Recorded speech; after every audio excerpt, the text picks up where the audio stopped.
आज बात करते हैं हम लोग नए चैप्टर के बारे में। इसका नाम है NuClei, न्यूक्लियाई। न्यूक्लियाई क्या था? चाहे रदरफोर्ड जी हो या फिर बोहर जी हो, उन्होंने बताया था एक सेंट्रल कोर रीजन होता है जहां पर सारा का सारा मास और सारा का सारा पॉजिटिव चार्ज कंसंट्रेट होता है। इस कोर रीजन को नाम दिया गया था न्यूक्लियस। ठीक है, मतलब इस चैप्टर में इस न्यूक्लियस के बारे में स्टडी करना है। अभी तक हम लोग पूरे एटम के बारे में स्टडी कर रहे थे।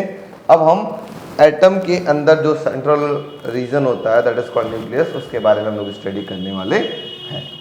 इसके अंदर सबसे पहला हेडिंग होगा composition of nucleus. Composition of nucleus मतलब न्यूक्लियस के अंदर क्या क्या चीज होता है आप सबको पता होना चाहिए। तो आपको पता है न्यूक्लियस के अंदर दो चीज होता है। अच्छा, एक और बात बता दूं, आप सबको पता होगा, अगर कोई ये एलिमेंट X है तो Z क्या होगा? कोई बच्चा बता दे इसका? एटॉमिक नंबर या नंबर ऑफ प्रोटॉन्स। ठीक है, A क्या होगा? Mass number. ठीक है, तो इसका मतलब क्या होता है? इसका मतलब इस न्यूक्लियस के अंदर प्रोटॉन होते हैं और साथ में क्या होते हैं? न्यूट्रॉन होते हैं। ठीक है, प्रोटॉन और न्यूट्रॉन अगर दोनों की मास को हम लोग टोटल जोड़ दिया जाए तो वही उसका क्या कहलाता है? मास नंबर या एटॉमिक नंबर आप बोलते हो, सॉरी एटॉमिक मास जो बोलते हो। ठीक है, तो A इज इक्वल टू होगा Z plus N। What is A here? A is mass number. What is Z here? Number of protons या atomic number of protons, and what is N here?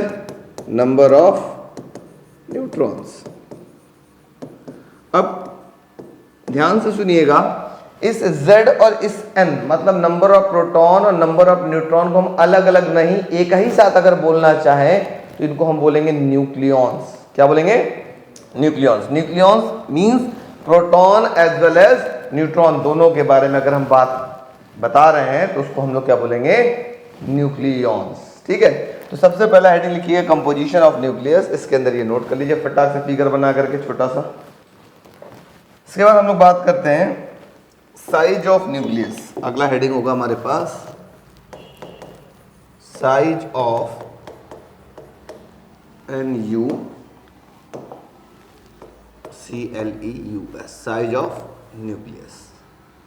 ठीक है, जिसको हम R से represent करेंगे। चलो, nucleus की साइज कैसे निकालेंगे? बच्चा लोग ये बताओ, इससे पहले हमने आपको बताया, अभी हम आपको चाहे बोहर जी हो या रदरफोर्ड जी हो, दोनों में से कोई भी लोग ने बोला था सारा का सारा मास कहाँ कंसंट्रेट करता है? न्यूक्लियस में। न्यूक्लियस के अंदर होता क्या है? प्रोटॉन और न्यूट्रॉन दोनों को जोड़ दिया गया तो सारा का सारा मास पता चल गया कितना है कि नहीं? वैसे ही अगर हम बोले इस न्यूक्लियस की साइज को पता लगाना है तो न्यूक्लियस की जो साइज है वो किस पे डिपेंड करेगा? अब सीधी सी बात है, न्यूक्लियस की जो साइज है वो डिपेंड करेगा इसके अंदर कितने नंबर ऑफ प्रोटॉन्स हैं, मतलब उसके मास नंबर पे डिपेंड करेगा। जितना ज्यादा मास नंबर उतना ज्यादा number of protons and neutrons. सीधी सीधी बात किया जाए, अगर एक छोटा सा रूम हो उसमें कितने लोग अट सकते हैं? कम मास अट सकता है। लेकिन अगर इस रूम की वॉल्यूम को बढ़ा दिया जाए तो इसमें कितने लोग अटेंगे? थोड़ा ज्यादा। इसका मतलब हमें समझ में आ गया कि भैया जो वॉल्यूम ऑफ न्यूक्लियस होता है, वॉल्यूम ऑफ न्यूक्लियस होता है is directly proportional to mass number.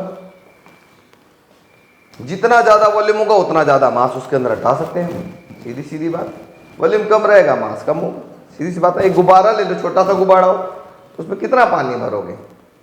जितना बड़ा उसका वॉल्यूम होगा उतना ही पानी भराएगा। वॉल्यूम बढ़ा दो तो पानी भी ज्यादा बढ़ जाएगा, मास भी बढ़ जाएगा, है ना? वही काम है कि volume is directly proportional to mass number.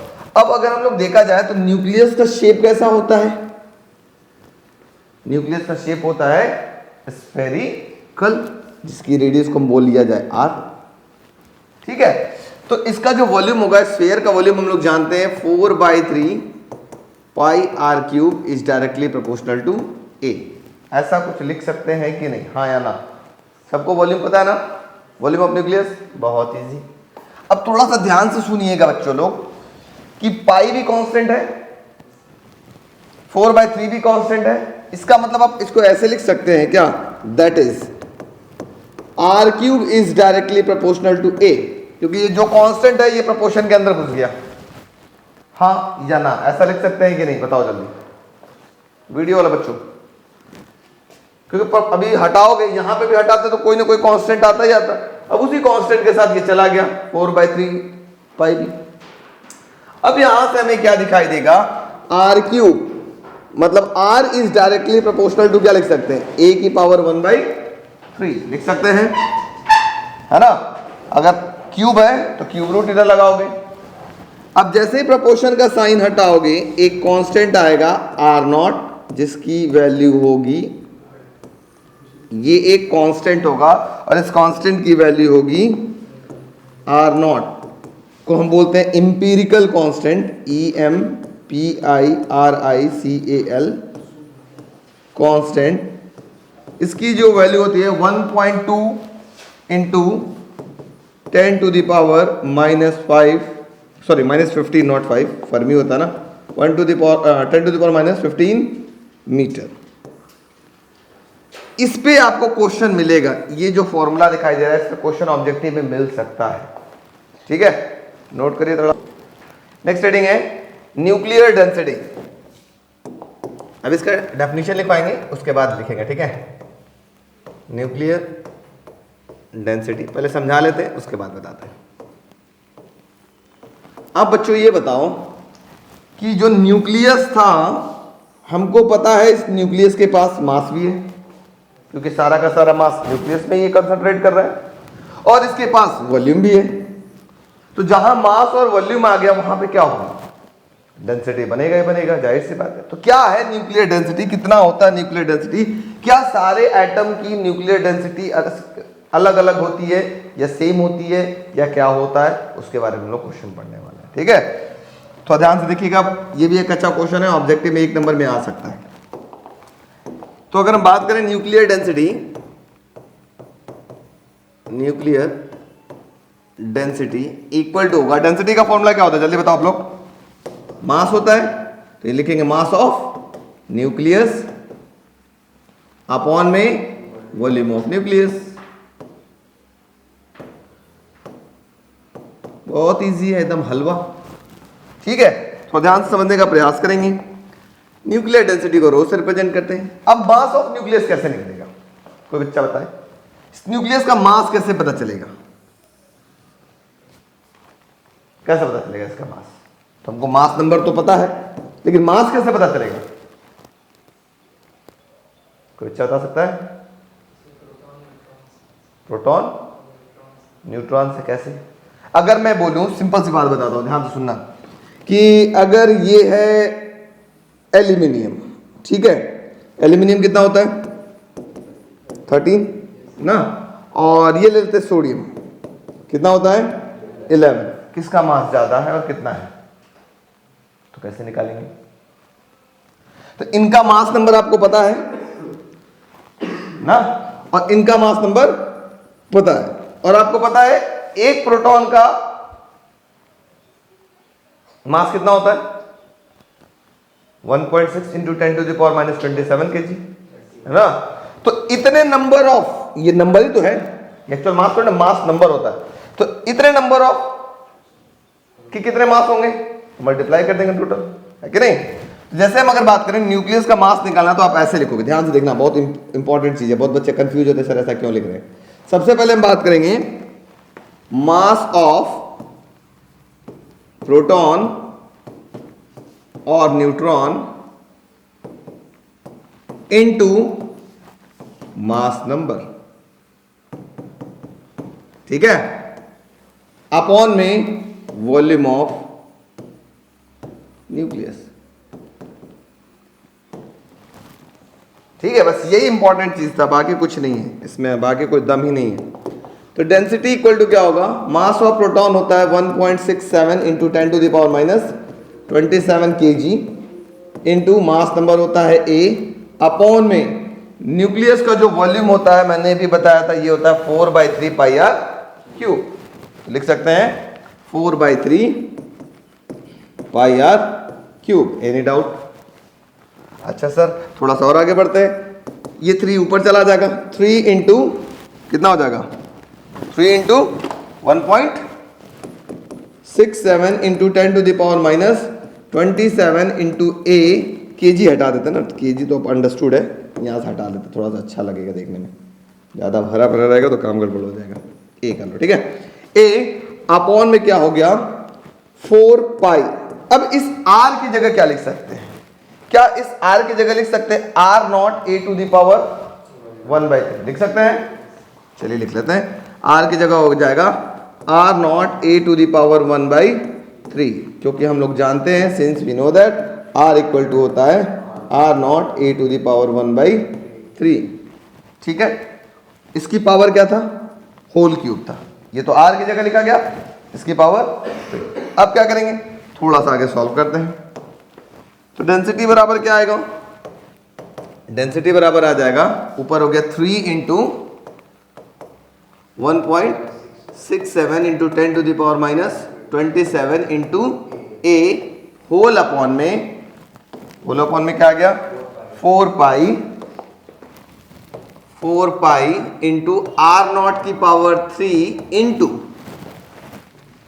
ना R नॉट की पावर 3 इंटू A की पावर क्या हो जाएगा 3/3, A की पावर क्या हो जाएगा 3/3। ये 3 से 3 क्या हो गया, कैंसिल, क्या मिला, डेंसिटी इक्वल टू हो गया 3 into 1.67 into 10 to the power minus 27 into A whole upon में 4 पाई इंटू R नॉट की पावर 3 इंटू A। अब क्या कैंसिल होगा, A से A कैंसिल हो गया, वेरी गुड। अब देखो सब कुछ दिखने लगा, डेंसिटी बराबर हो गया 3 into 1.67 into 10 to the power minus 27 whole upon में 4 इंटू 3.14 इंटू R नॉट की वैल्यू थी 1.2 into 10 to the power minus 15 का होल क्यूब। ठीक है, अब इसको जब हम सॉल्व करेंगे तो इसकी वैल्यू आ रही है 2.38 into 10 to the power 17 kg per meter cube. अब मुझे बच्चा ये लोग ये बताओ, क्या मास अलग अलग एटम का डेंसिटी अलग अलग होता है क्या?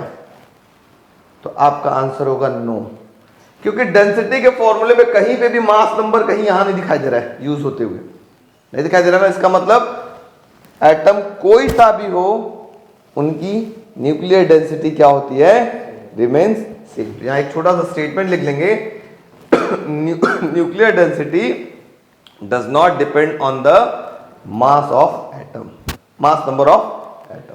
ठीक है, एटम कुछ भी हो, उनकी न्यूक्लियर डेंसिटी हमेशा क्या होगी, सेम होगी। ये जानते हो, ये अर्थ की डेंसिटी से 10 टू द पावर 13 टाइम्स बड़ा होता है न्यूक्लियर डेंसिटी। देखने में न्यूक्लियस इतना छोटा, लेकिन उसकी डेंसिटी अर्थ की डेंसिटी से 10 टू द पावर 13 टाइम्स ज्यादा होता है। ये अर्थ की डेंसिटी लगभग 10 टू द पावर 4 होती है, और ये कितना है 10 टू द पावर 17, मतलब लगभग 10 टू द पावर 13 टाइम्स ज्यादा होता है। वो भी लिखवा देते हैं एक लाइन में। चलो पहले इसको नोट करो, फटाक से नोट करो। Yes sir. सब कहोगे ना? चलिए एक नीचे नोट लिखिए फटाफट। पहला पॉइंट नोट में,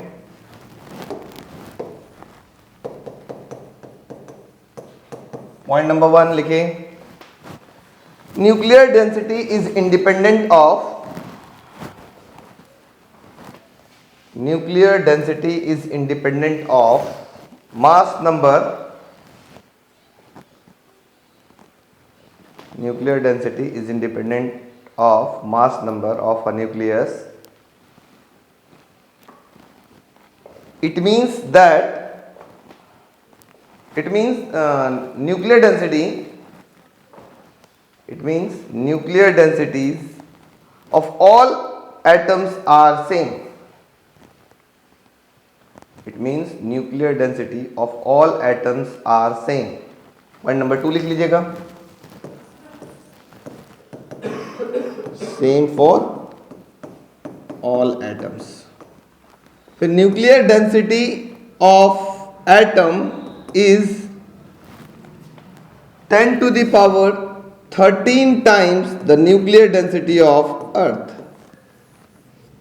Nuclear density of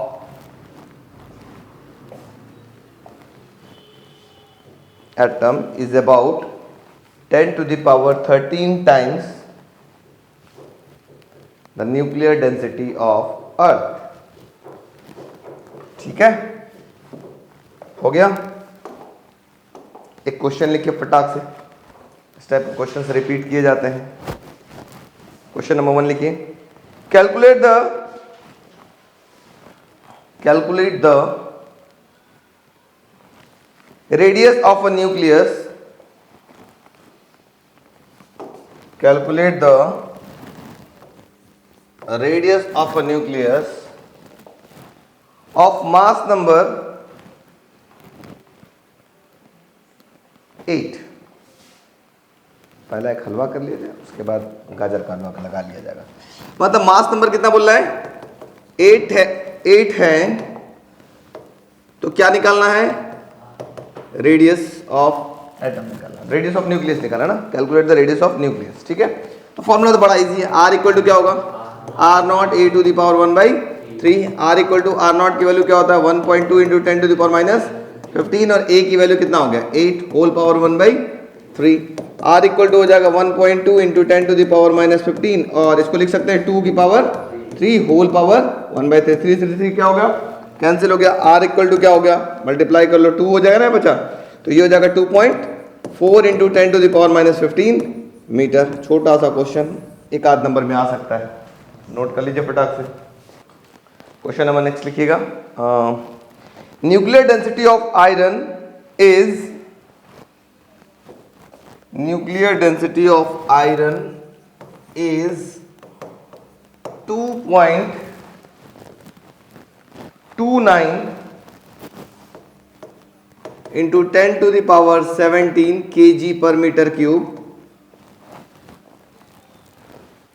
2.29 into 10 to the power 17 kg per meter cube. Full stop.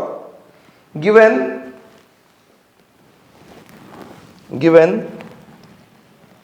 the mass of iron nucleus as,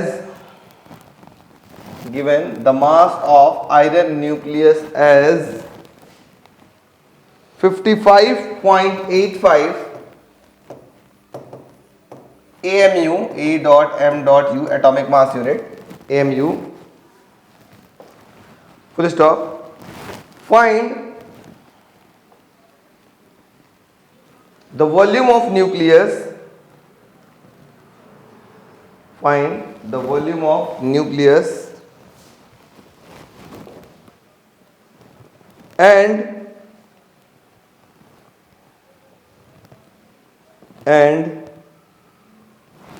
mass number of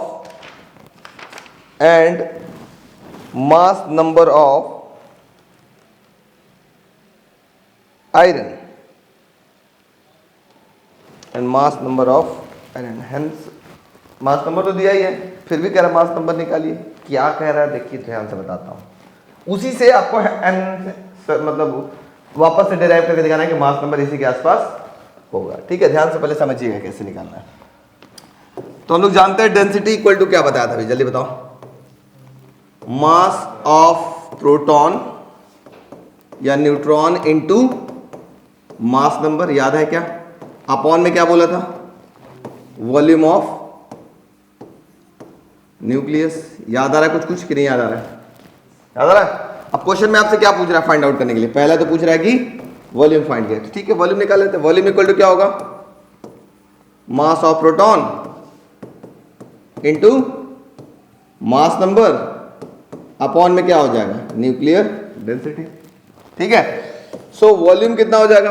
तो मास ऑफ प्रोटॉन आपके पास होता है 1.67 into 10 to the power -27.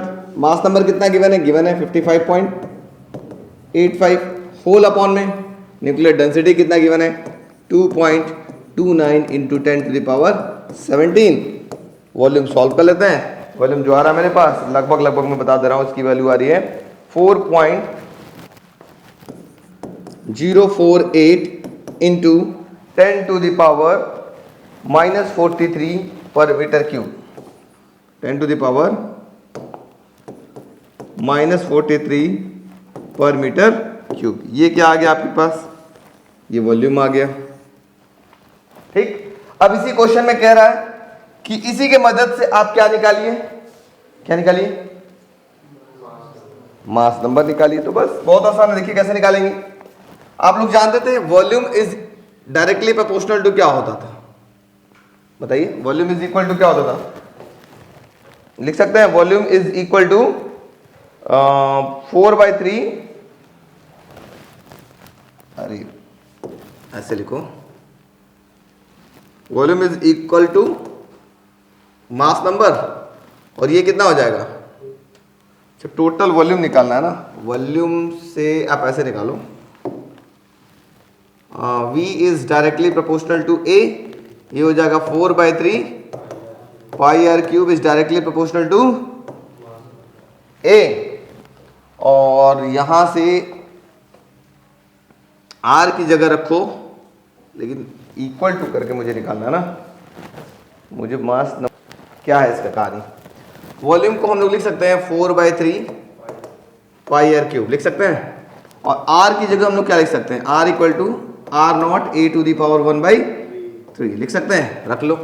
Volume equal to हो गया 4/3 पाई, ये हो जाएगा R0 A⁻1/3 का होल क्यूब लिख सकते हैं।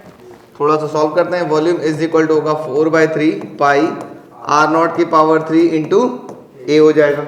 अब इसी A को निकालना है तो क्रॉस मल्टीप्लाई कर लो। A इज इक्वल टू क्या होगा 3V अपॉन में 4 पाई R0 होल क्यूब। सॉल्व करते हैं 3 इंटू V, वॉल्यूम पीछे कितना आया था 4.048 इंटू 10⁻⁻ कितना था -43 divided by 4 into 3.14 into R0 की वैल्यू है 1.2 इंटू 10⁻⁻15 का होल क्यूब। इसको जब आप सॉल्व करेंगे इसकी वैल्यू लगभग आएगी 56 EMU, वही 55.85 जो कि 56 EMU को बोलेंगे एटॉमिक मास यूनिट। समझ में आया? तो ऐसे भी आता कभी कोई क्वेश्चन कि भैया आपके पास क्वेश्चन दिया कहेगा and hence also derive mass number from this. Mass number already पता, लेकिन उसको कहेगा फॉर्मूले से डिराइव करिए। तो इस टाइप के भी क्वेश्चन रिपीट किए गए हैं, देखिएगा सैंपल पेपर में, नोट कर लीजिए।